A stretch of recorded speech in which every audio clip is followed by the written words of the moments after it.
Les habíamos anunciado que estamos con un experto, precisamente, porque cuando estas circunstancias suceden, nosotros apelamos a los expertos, pero es para recordarnos lo que probablemente hemos oído en infinidad de ocasiones.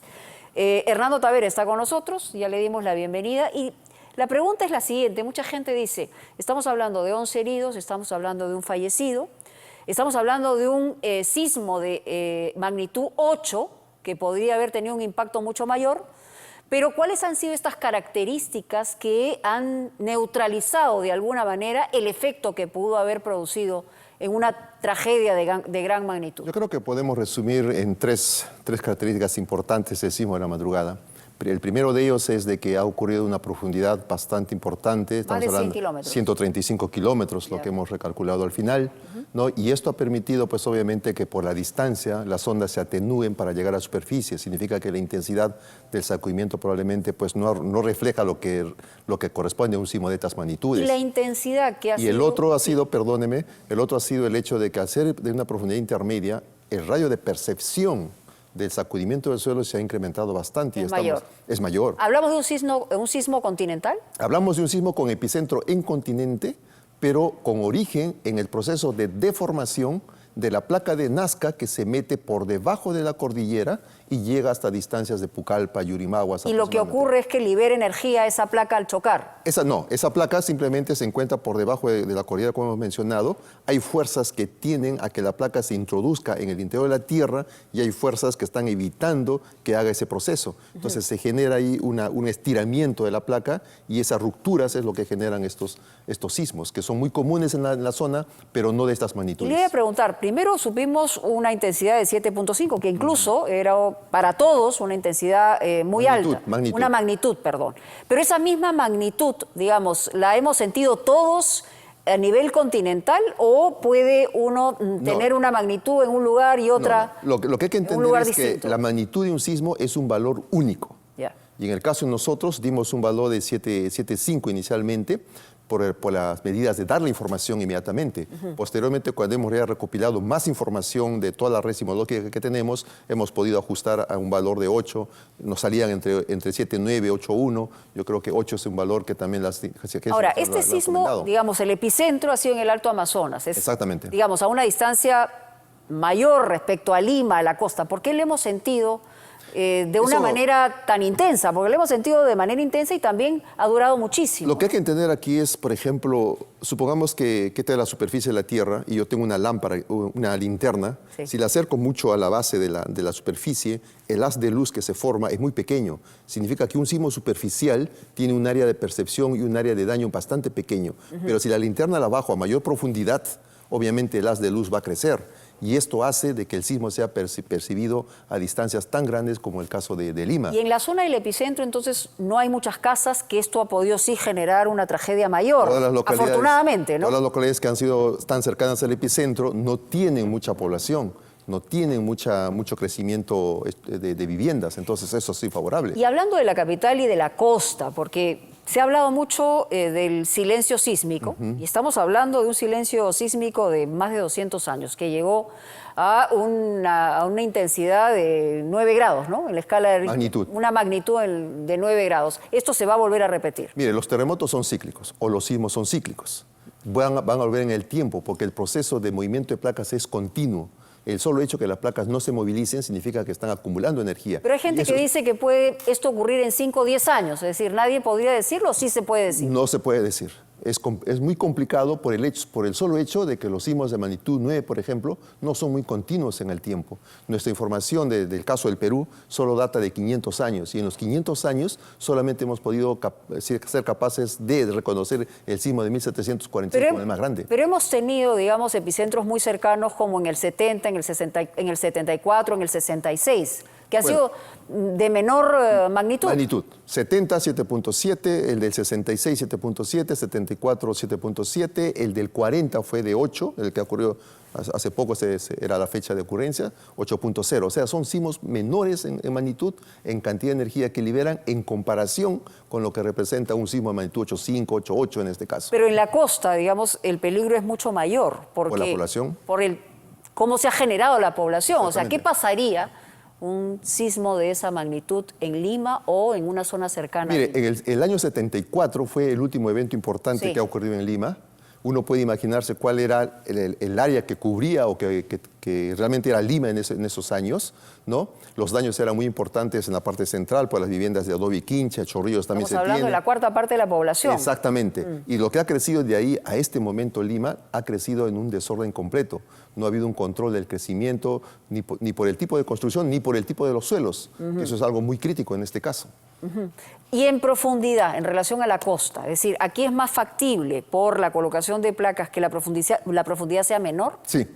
Sí, en el caso nuestro, el contacto de placas prácticamente empieza desde cero. Por eso hasta es más 60, dañino, digamos. Exactamente, y está muy cerca de la zona de costa, ¿no? Entonces, por eso los radios de percepción o de daño producto de los sismos que ocurren frente al mar prácticamente está para la zona costera. Y ustedes en los estudios, en las investigaciones que han realizado, y para ser absolutamente realistas, en una ciudad de casi 11 millones de personas, como es en el caso de Lima, un terremoto devastador, generaría millones de muertes. Mire, lo que hemos... ¿Es realista decir eso? No, claro que sí. O sea, como están las cosas hoy, si esto ocurriera mañana, pasado, si no se toman otras medidas... Mire, la cosa es sencilla. Ha quedado demostrado de que el sismo solamente sacude el suelo, con mayor, menor intensidad. Si las casas que se han construido no son capaces de soportar ese sacudimiento del suelo, van a colapsar. Entonces, miremos Lima. Miremos lo que ha crecido después del año 74 y nos damos cuenta que hay unas viviendas mal construidas, mal diseñadas en tu caso, mal uso de material y sobre sitios que no son los adecuados, la ribera de los ríos, las quebradas, las laderas de los cerros, ¿no? ¿Cómo interviene el tema del suelo donde se construyen estas viviendas? Además de ser precarias en algunos casos. Mire, alguna vez he comentado, ¿no? Si yo tuviera la suerte de comprarme un área en el Cerro San Cristóbal, y escarbo y empotro mi casa ahí con columnas de concreto, probablemente mi casa se convierta también en parte del cerro y no tenga daños. Pero si yo lo construyo sobre suelos que son de relleno, suelos que no son muy compactos, en la ladera de los cerros, por ejemplo, las ondas sísmicas se van a amplificar, es decir, el sacudimiento del suelo se amplifica por mayor tiempo y eso permite que las viviendas colapsen. ¿Por qué se ha sentido, yo he sentido, por ejemplo, en la madrugada un sismo de más de 2 minutos y yo estaba en un 7º piso? Hay gente que lo ha sentido de mayor duración y otros de menor duración. Todo depende en qué lugar yo me encuentre en el momento que ocurre el sismo. Si yo me encuentro caminando por la calle, es probable que sienta el sacudimiento del suelo, pero en algún momento diré ya se acabó. Pero las personas que están en edificios altos, por ejemplo, hay que entender que el edificio está empotrado en el suelo y prácticamente el edificio comienza a oscilar con periodos bastante largos. Y hasta que eso no se calme, la persona va a pensar que... ¿Ha sido ondulante el movimiento? Sí, por la distancia hay otro tipo de onda que es la que está llegando a la zona que ha llegado a la zona de Lima, ¿no? ¿Y eso tiene un efecto de mayor daño o de menor daño? Depende. Por lo general nos va a producir ruptura de vidrios, licuación de suelos en algunas zonas, ¿no? Yo creo que la población puede recordar con mayor claridad el sismo del 2007, que decían de que en Lima, de Pisco, que en Lima decían que el suelo se movía como olas. Sí. La misma sensación se ha debido de percibir en este sismo. A mí lo que me dicen es cuando se mueve ondulante, es un sismo que ha tenido mayor profundidad. O más distante. O más distante. Y cuando se mueve y tú no puedes caminar, es porque la cosa se viene grave. Es porque el sismo está muy cerca de donde estamos y la intensidad del sacudimiento es muy fuerte. Ahora, normalmente, esta es una regla, no lo sé, y se lo pregunto, normalmente empieza un sismo de una manera más lenta y uno espera el sacudón. O sea, ayer no ocurrió esto. El sismo de Pisco empezó muy lento y luego vino el sacudón. El sismo del 2001 en Arequipa empezó muy lento y luego vino el sacudón, pero el sismo del 74 simplemente fue el sacudón. O sea que todo depende en qué condiciones se encuentra la zona que va a romperse, o en este caso la zona donde las placas se desacoplan, ¿no? Básicamente depende de eso. Y ahora, el tema, digamos, las viviendas, eso es lo que puede multiplicar una tragedia, pero también las carreteras, porque vamos a ver que las rocas van a caer de todas maneras y van a bloquear la carretera, como ha ocurrido en el Alto Amazonas y en las zonas aledañas, pero también las vías que están ahí se abren como mantequilla. Es que prácticamente ha quedado demostrado que, obviamente, por la forma como se desarrolla, cómo se construyen las carreteras, siempre el proceso de licuación no de se suelos construye está como para este suelo. Yo creo que o para esta geografía. Exactamente. Nuestra morfología es muy heterogénea y es difícil llegar a la roca y sobre la roca poner la carretera. Entonces tenemos que igualarla con material de tierra que traemos, la compactamos con diferentes técnicas de ingeniería, ¿no? Pero obviamente el tiempo nos demuestra de que hay muchas cosas todavía que hay que aprender. Ingeniero, sin aterrar a la gente, lo que hay que tener claro es que en cualquier momento puede venir un terremotazo. Somos un país altamente sísmico. Ya, nuestra historia, eso lo sabemos, pero digamos, en Lima y en zonas aledañas. O sea, tenemos que tener claro que esto puede ocurrir en cualquier circunstancia. Usted me decía, durante el programa, después del programa, mañana o pasado, podría ocurrir. Pero, por ejemplo, en lugares desarrollados como en el Japón o en el mismo Chile, que está más cerca, digamos, se neutraliza el efecto porque se han tomado una serie de medidas. Nosotros estamos proyectados a eso. Yo recuerdo que después del sismo de 2007, más allá de los problemas enormes de la reconstrucción, se habló mucho de esto, pero después se ha dejado de hablar. Entonces yo no sé si hemos avanzado o no. Mire, en realidad lo que tenemos que preguntarnos es qué cosa ha permitido de que Japón se desarrolle, como usted lo ha mencionado, o Chile. Y si nos retrocedemos unos 50 años atrás, ambos países han tenido más de una veintena de terremotos importantes. Con cada terremoto han aprendido a construir y la población ha aprendido a comportarse, ¿no? En el caso nuestro, no hay terremotos importantes hace muchos años, ¿no? O sea que no hay manera cómo rescatar la experiencia que ellos han vivido para tener una mejor cultura de prevención. Hay que tener más terremotos para estar, digamos, más alerta a una circunstancia de este tipo. Nos olvidamos fácilmente. Aprendemos a construir y aprendemos a tener una mejor cultura. Somos una población que olvidamos muy fácilmente las cosas que ocurren en el o lo dejamos a la divinidad, ¿no? Y cada vez que ocurre un terremoto pensamos que es la primera vez que ocurre. Últimas preguntas. El Perú, se habló también hace algunos años sobre este sistema que podía prevenir unos segundos antes y alertar a la población 30 o 40 segundos. Esto lo tiene México, lo tienen algunos otros países. ¿Es posible tenerlo Mire, en la costa? México tiene una situación geodinámica muy similar a la del Perú.